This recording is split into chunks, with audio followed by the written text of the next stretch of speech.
Assalamualaikum warahmatullahi wabarakatuh. Kembali lagi di podcast Jalil Agdrus.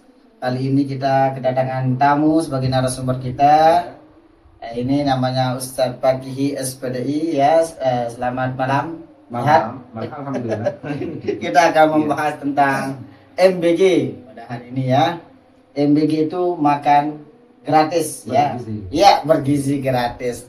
Ternyata narasumber kita ini cukup cerdas ya, tak sia-sia kita undang di sini di podcast kita.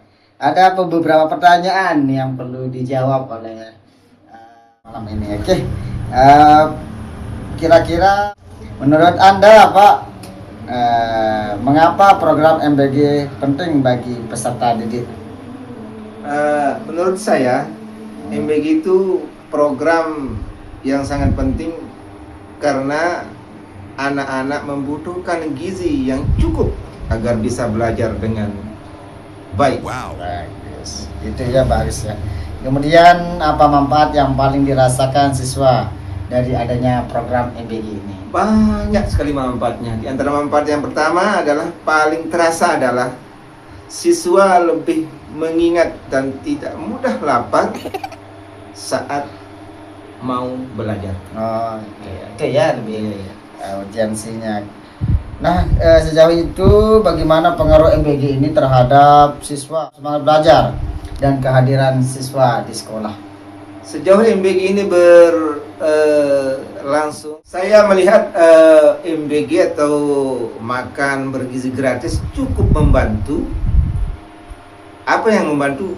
Biasa meningkatkan semangat belajar dan membuat siswa lebih antusias datang ke sekolah. Nah, ya.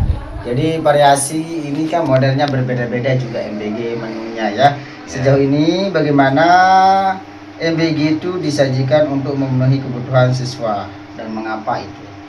Sejauh ini menu yang disajikan sudah cukup baik, Memenuhi gizi, Pak. memenuhi gizi, alhamdulillah, dan bervariasi untuk memenuhi kebutuhan gizi siswa. Oh, iya. Terus bagaimana tanggapan orang tua kiranya terhadap pelaksanaan program MBG ini? Alhamdulillah, tanggapan orang tua sangat positif dan mereka mendukung program Pak Prabowo ini. Oh, Pak Prabowo. Pak Pak Prabowo Pak presiden Prabowo. kita. Ya, oke. Apa tantangan yang dihadapi sekolah dalam menjalankan program ini, program MBG ini, Pak? Biasanya tantangan sekolah biasanya terkait dengan pengaturan waktu, pembagian makanan, dan memastikan semua siswa mendapat pelayanan yang sama. Wow.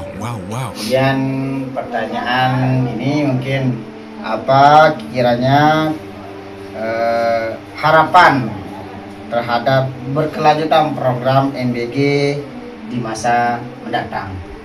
Harapannya dengan menjaga kebersihan, memilih bahan yang berkualitas, dan melakukan pengawasan secara rutin di dapur-dapur MBG.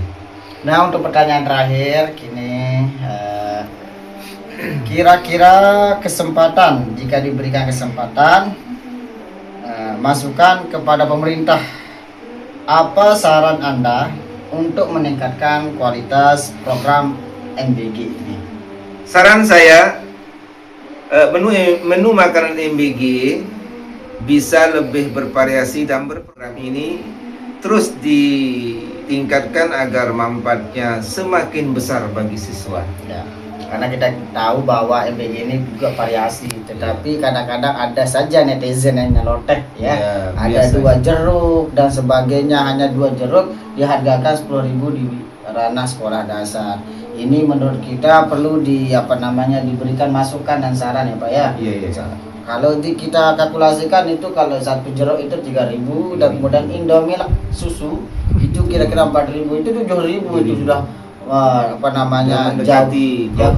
jauh dari program MBG atau ketentuan yang sudah diberlakukan ya Pak ya.